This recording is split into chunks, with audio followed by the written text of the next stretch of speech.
What's up, guys? Today I'm doing a top 5 video. It's gonna be my top 5 favorite SUVs for like just general purpose, not specifically off-road, just like general purpose SUVs that you can get for a good deal. So let's get started. Number 5, the Ford Explorer. The late 90s, early 2000s is the one I'm really kind of talking about here. They were pretty good. Came with a V6 or V8. Even with the V8, you only got like I think 215 horsepower. You know, I mean, back then that was pretty decent. It's just a good, well-rounded SUV. Parts are plentiful. You can easily get 200,000 miles out of them. Not a bad truck. Number 4, Nissan Xterra. A good, solid body-on-frame truck. They all came with a V6, if I remember right. About 260 horsepower. Not bad. 2009 was the last year that I think they had them here in the States. I don't think they imported them after that point anymore, but I've known people that had them. I never personally had one of these myself, but from what I've seen, they perform really well. Number 3, the Chevy Tahoe. I'm more talking about the late 90s, early 2000s here, but these sometimes you can get good deals on them. They're pretty solid trucks too. Body on frame again.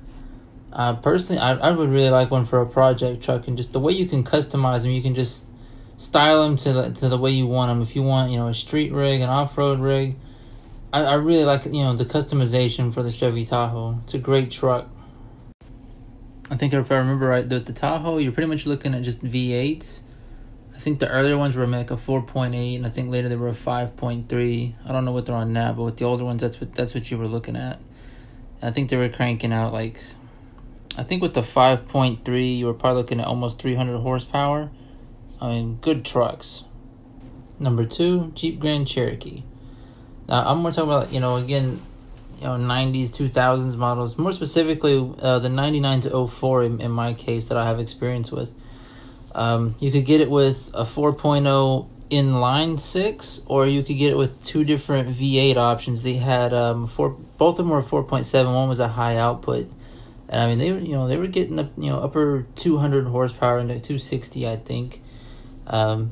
Really good, dependable trucks. They're actually unibody, so not body on frame, which not my favorite thing. But they had solid axles, front and rear. The one that I had was the 4.0 inline 6.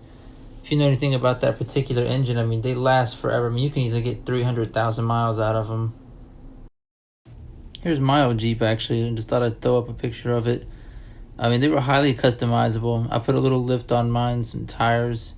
I mean, these were really fun Jeeps. I decided not to go with the old Cherokee, the XJ, or Wrangler, just because, the XJ, you're talking about something that's a 2001 at the newest. They all go way back to the early 90s.